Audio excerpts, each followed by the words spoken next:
안녕하세요. 이번 시간은 전산회계 2급 제114회 이론시험 해설 강의를 시작하도록 하겠습니다.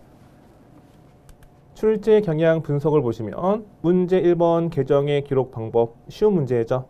2번 현금과 부족 계정 전개한 걸 보고 분계를 해석할 수 있는 문제 어려워하는 문제였어요.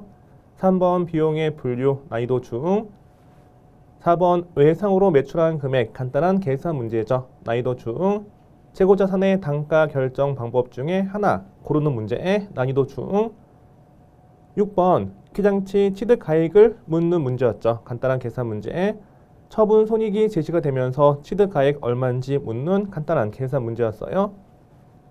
난이도 중 7번 기말자본 기말자본은 기초자본 더하기 단기순이익이죠. 단기순이익은 수익에서 비용을 빼서 계산이 됩니다.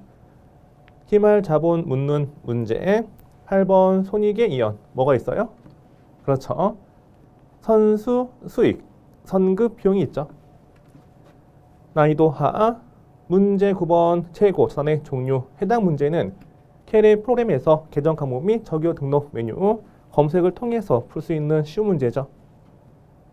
10번 부채 계정 과목에 대한 설명 선수 수익과 이수금 관련된 문제가 출제가 되었습니다. 11번 회계상의 거래인 것은 아닌 것은 빈출 문제죠. 난이도 하 12번 회계처리 분개하는 거 중요하죠. 난이도 중 13번 재무제표인 것은 아닌 것은 재무제표 종류 뭐가 있죠? 재무상태표, 손익계산서, 현금 흐름표, 자본변동표, 추석이 있었죠.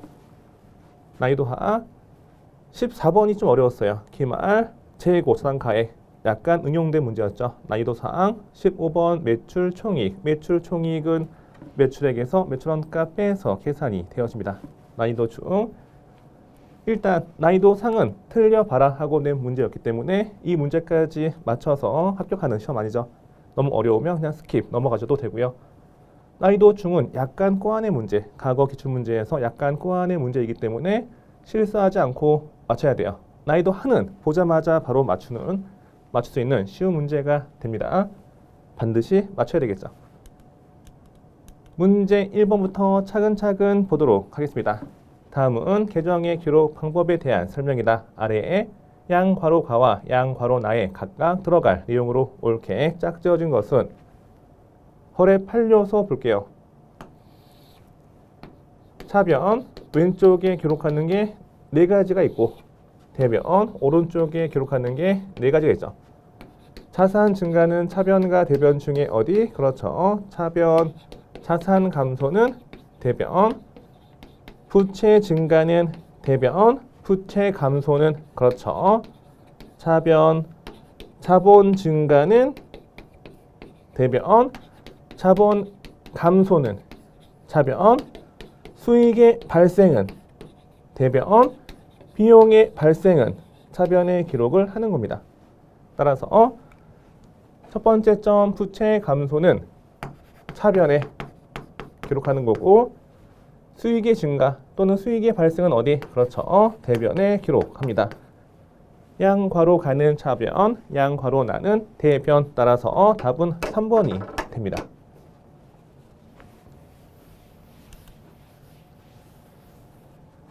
문제 2번이 어려웠어요. 다음은 한국상점 회계기간 매년 1월 1일부터 12월 31일까지 현금 관련 자료이다. 아래에 양괄호가에 들어갈 계정 과목으로 옳은 것은 1월 30일 장부상 현금 잔액이 40만원, 실제 현금 잔액이 50만원. 그러면 원인 불명의 현금이 넘치는 거죠. 현금 과잉액이 얼마다? 그렇죠. 10만원. 따라서 1월 30일 실제 현금 금액을 대개하는 거니까 장부상 현금을 실제 현금 잔액 대개하려면 장부상 현금을 10만원 증가시키면 됩니다. 현금 자산 증가 차변에 10만원 현금이 10만원 넘치는데 원인 파악이 안 돼요. 대변에 현금과 부족이 되겠죠. 1월 30일 현금과 부족 계정 오른쪽에 해당 계정 오른쪽에 날짜 1월 30일 상대편 계정 과목 현금이고요. 금액은 10만 원이 됩니다.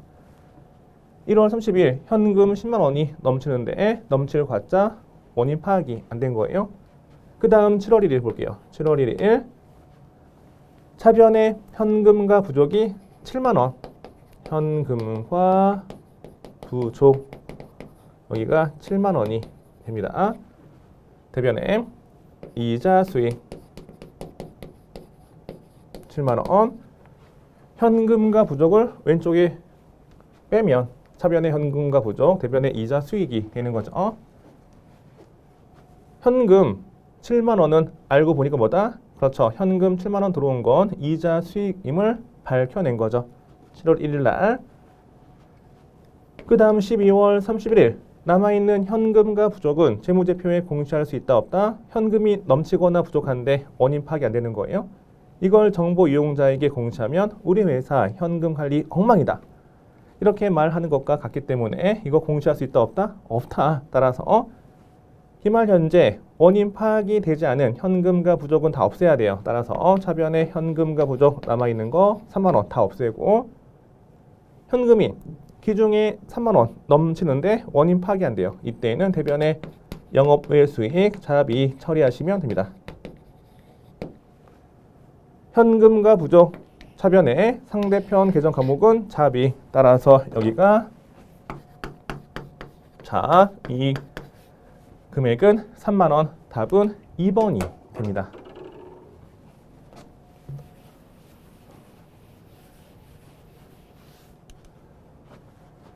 문제 3번을 보겠습니다. 다음 중 거래 결과로 인식할 비용의 분류가 나머지와 다른 것은 1번 영업부 사원의 당월분 급여 밑줄 200만 원 현금으로 지급하다. 급여는 판관비죠. 두 번째, 화재로 인하여 창고에 보관하던 상품이 소실되다. 대변에 상품 50만 원. 차변에 뭐다? 그렇죠. 화재이기 때문에 재해 손실은 영업외 비용이에요.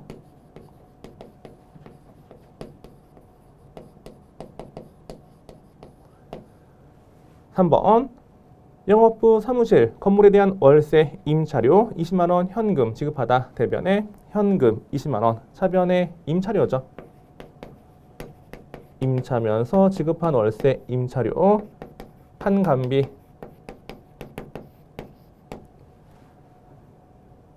밑에 4번 종업원의 탄압을 위해 체육대회 행사비 5만 원 현금으로 지급하다. 대변에 현금 5만 원. 우리 회사 직원 체육대회는 복리후생비죠. 차변에 복리후생비 5만 원. 손익계산서 판관비로 분류가 됩니다. 따라서 1번, 3번, 4번은 판관비, 2번은 영업외 비용이기 때문에 답은 2번이 됩니다. 문제 4번을 보겠습니다. 다음의 자료를 이용하여 계산한 단기 중 외상으로 매출한 금액 N홀이 하기 전에 금액은 얼마인가? 외상 매출금 T 계정을 통해서 문제를 해결하시면 됩니다. 외상 매출금 외상 매출금은 자산은 차변에서 증가를 기록하고 대변에서 감소를 기록하는 겁니다. 여기가 증가, 여기가 감소죠. 외상 매출금은 전기에서 단기로 이월되고 단기에서 차기로 이월되는 영구 계정이죠. 전기에서 넘어온 게 기초 외상 매출금, 단기에서 차기로 넘어가는 게 기말 외상 매출금이 됩니다. 외상 매출금은 외상 판매, 외상 매출하면 증가겠죠. 이 매출액은 순 외상 매출액을 의미해요. 해당 금액은 총 외상 매출금에서 매출의 차감계죠. 매출, 환입 및 N홀이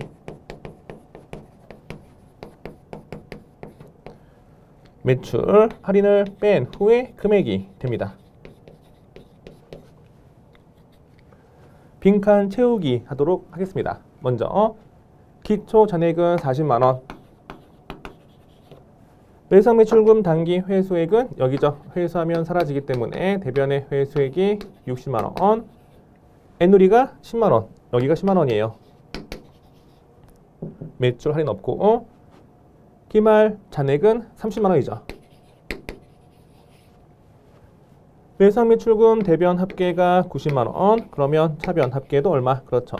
여기가 90만 원이 되어야 합니다. 그러면 순 외상 매출은 얼마다? 그렇죠. 90에서 40 빼니까 50이에요. 이 금액이 얼마? 이 금액이 50이죠. 어떤 금액에서 10만 원 빼니까 50이 되었을까? 해당 금액은 60. 애놀이 하기 전에 금액은 얼마다? 60만 원. 답은 4번이 됩니다.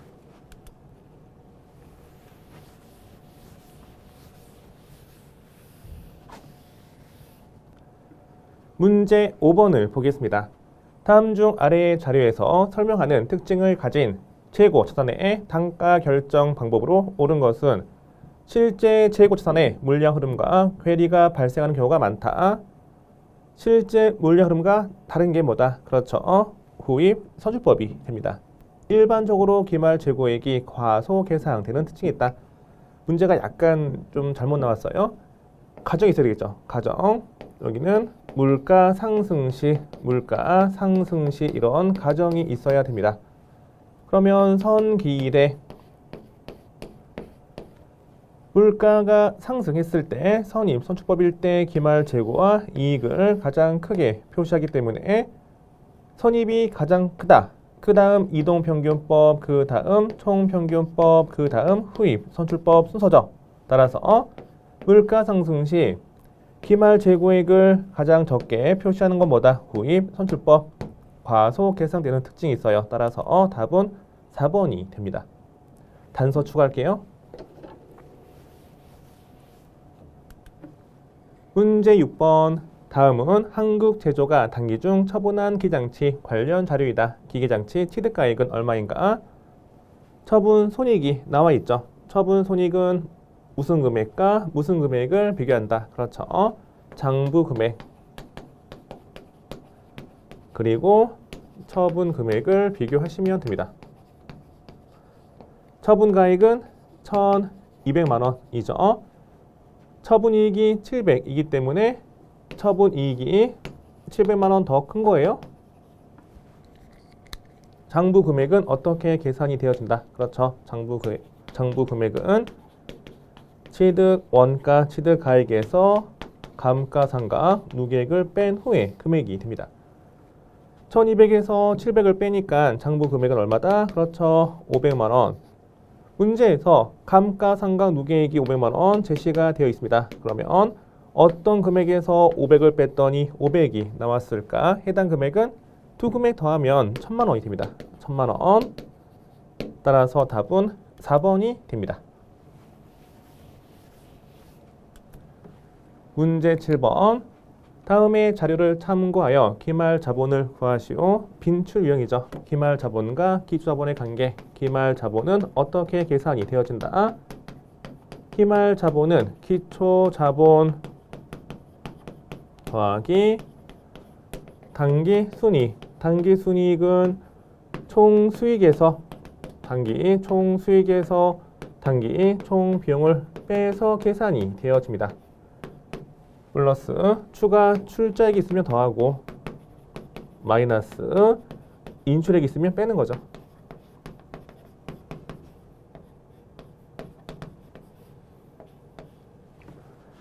해당 문제에서는 추가 출자액과 인출액이 없어요.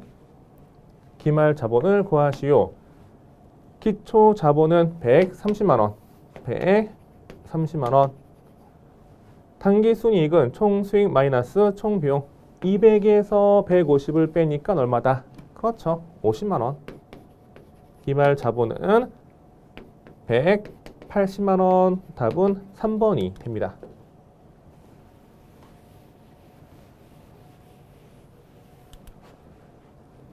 문제 8번을 보겠습니다. 이 문제도 정말 자주 출제가 되고 있어요. 다음 중 손익의 이연을 처리하는 계정 과목을 모두 고른 곳은 손익은 뭐다? 이익 또는 손실이죠. 손익계산서 계정 과목을 손익이다. 이렇게 이해하시면 되고요. 수익과 비용의 이연. 먼저 수익의 이연은 뭐가 있다?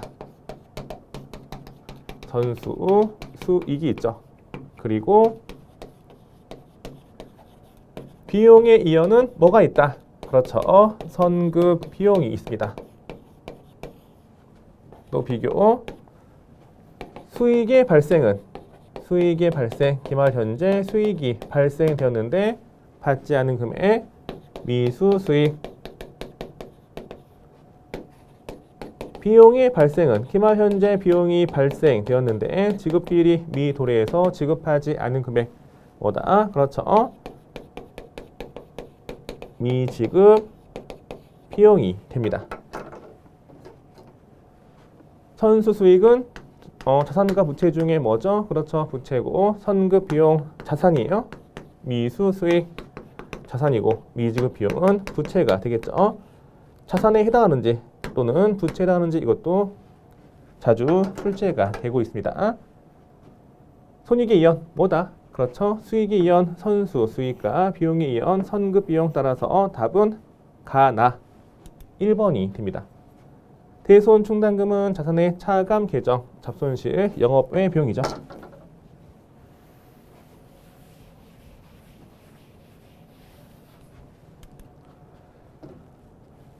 문제 9번.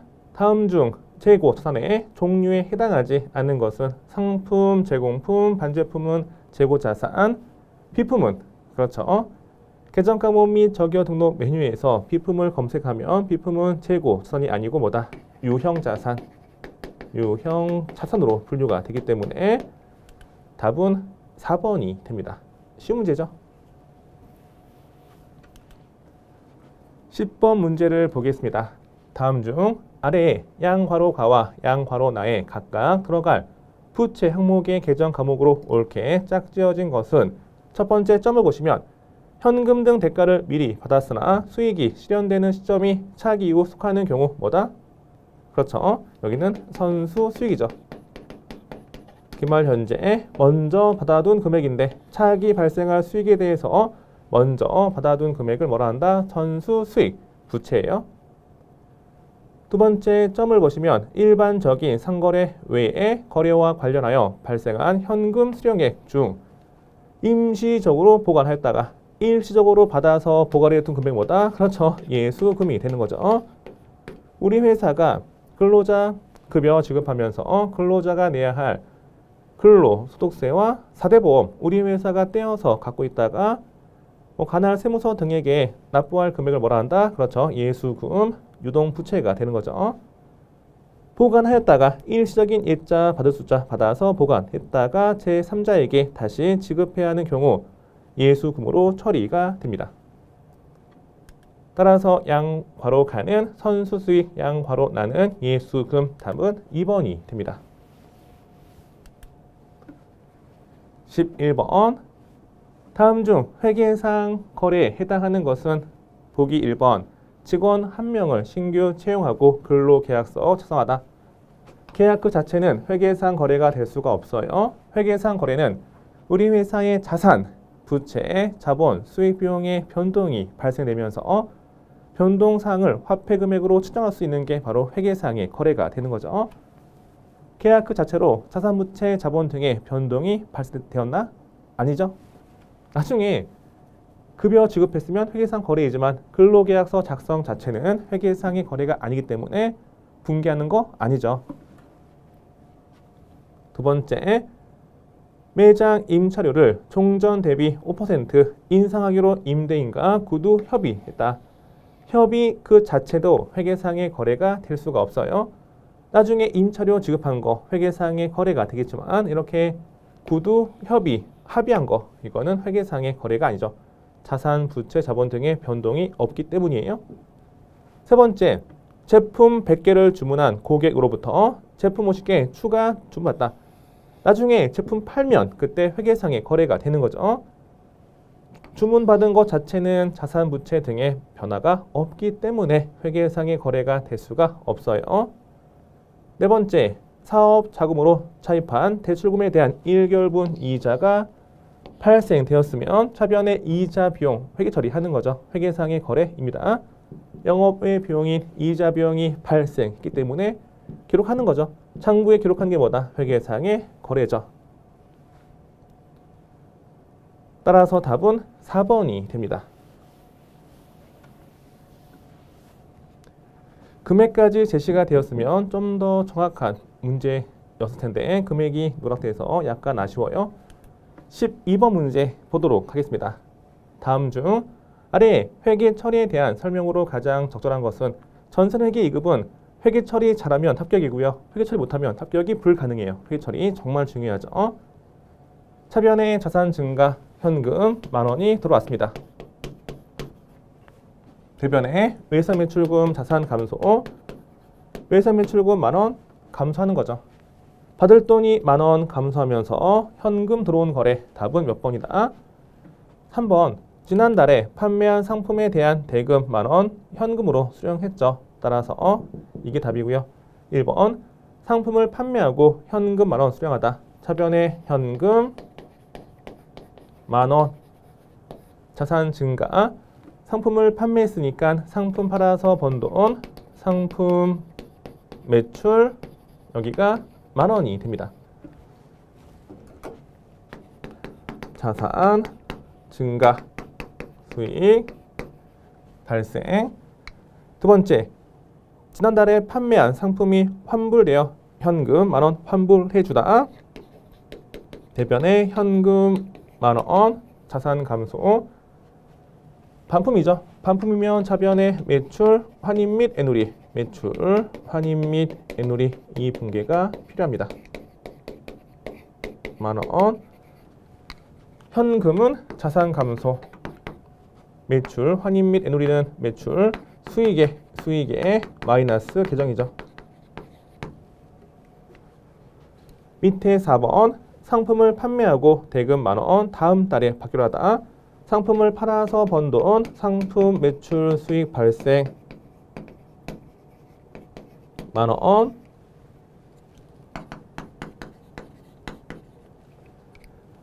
외상 판매했으니까 외상으로 팔고 받을 돈, 외상 매출금이 됩니다. 자산 증가, 여기가 10,000원이죠.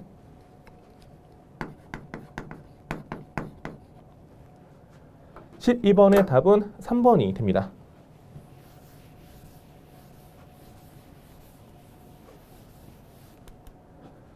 13번. 다음 중 일반 기업회계 기준에서 규정하고 있는 재무제표의 종류로 올바르지 않은 것은 정말 자주 출제가 되고 있어요. 재무 상태 등을 나타내는 여러 가지 표. 재무회계 보고 수단이죠. 재무제표는 뭐가 있다? 첫 번째, 재무 상태표. 두 번째, 손익계산서. 세 번째, 자본 변동표. 네 번째, 현금 흐름표. 다섯 번째, 주석까지가 재무제표고요. 이걸 뺀 나머지는 재무제표가 아닙니다. 이렇게 암기해도 됩니다. 제 손자 이름이 현주야. 제 손자 이름이 현주래. 제 손자 현주 이렇게 기억을 할게요. 따라서 재무제표 종류가 아닌 거 답은 1번 시산표가 됩니다.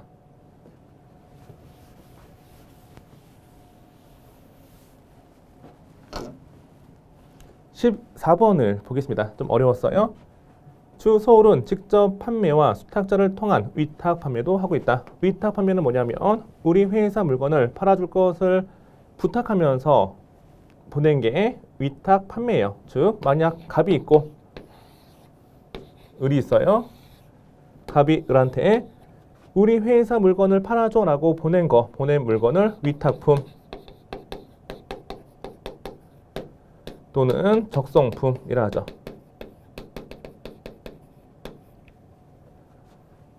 위탁자가 이렇게 보냈더니 수탁자, 부탁을 받은 자가 첫자예요. 수탁자가 이제 쌓아둔 상품 등을 의미하죠. 즉 갑이 팔아줘라고 보냈으면 갑 창고에 있다 없다. 갑 창고에 없고 누구 창고에 있어요? 을 창고에 있어요.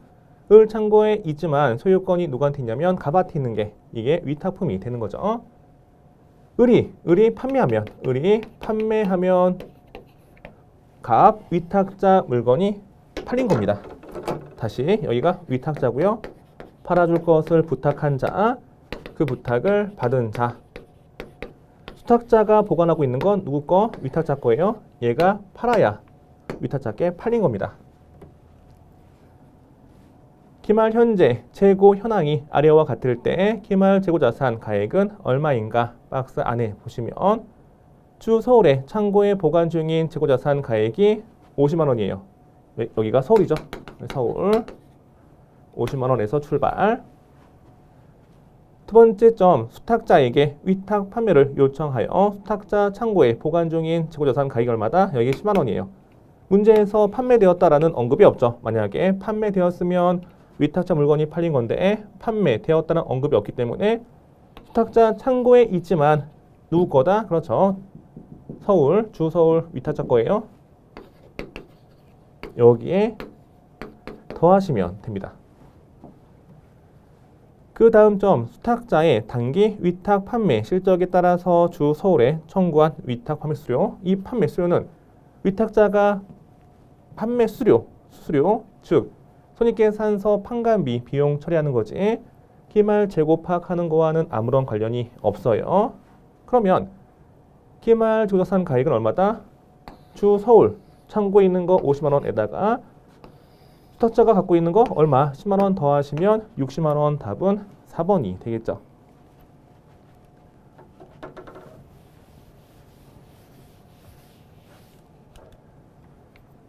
문제 15번을 보겠습니다. 다음 자료를 이용하여 단기 매출 총이익을 구하시오. 매출 총이익은 어떻게 계산이 되어진다? 그렇죠. 매출액에서 매출원가를 빼시면 됩니다. 매출액 마이너스 매출 원가는 뭐다? 매출 총이익이 되겠죠. 매출 원가는 어떻게 구한다? 여기 문제에 재고를 상품이라 할게요. 상품 T 계정 이용해서 문제를 풀면 됩니다. 여기가 기초 상품 재고에 여기가 순 매입액. 순 매입액은 총 매입액에서 매입 환출 및 애누리, 매입 할인 빼시고 운임 등 부대 비용을 더하시면 돼요. 매입하면서 실제 순수하게 지급한 돈이 순 매입액이 되겠죠. 기초 상품 재고액 더하기 순 매입액, 차변 합계, 상품 계정 왼쪽 합계가 판매 가능액. 이 금액이 판매되면 손익계산서 매출원가. 판매가 되지 않고 남아있으면 기말 상품 재고액이 됩니다. 기말 상품 재고액. 빈칸 채우기 해볼게요. 기초 재고 자산이 20만 원. 여기죠? 재고자산 단기 매입액 100만 원. 매입의 차감 계정 또 매입 부대 비용이 없기 때문에 단기 매입액은 순 매입액이 됩니다. 여기가 100만 원. 상품 차변 합계 금액은 120만 원. 기말 재고자산은 30만 원. 여기가 30만 원이 되겠죠. 손익계산서 상품 매출원가는 120에서 30을 빼니까 90만 원. 여기가 90만 원이 됩니다. 네 번째 점 단기 매출액은 200만 원이죠. 여기가 200만 원이에요. 200만 원에서 90을 빼니까 매출 총이익은 얼마다? 그렇죠. 110만 원이 됩니다. 그 밑에 판매 사원에 대한 단기 급여 총 지급액이 40만 원. 판관비죠. 만약에 if 문제에서 매출 총이익이 아니고 영업이익은 얼마인가 이렇게 나왔다. 그러면 매출 총이익에서 판관비 40을 빼시면 그러면 그 밑에 영업이익이 70이 되는 거죠. 문제에서 영업이익을 물어봤다. 그러면 답은 얼마? 70만 원이 되는 거예요. 근데 여기는 영업이익을 묻는 게 아니고 매출 총이익을 물어봤기 때문에 답은 110만 원 4번이 되는 거죠. 매출 총이익 구할 때 급여는 아무런 관련이 없는 자료죠. 일종의 함정이에요. 2024년 6월 1일 시행된 제114회 전산회계 2급 이론시험 해설 강의였습니다. 한 두 문제 정도가 어렵게 출제가 되었고요. 나머지 난이도는 과거 기출문제에서 거의 유사하게 약간 꼬아서 출제가 된 것으로 보입니다. 시험 보신 분 수고 많이 하셨고 또 앞으로 시험 준비하시는 분 잘 준비하셔가지고 고득점 합격을 기원하겠습니다. 감사합니다.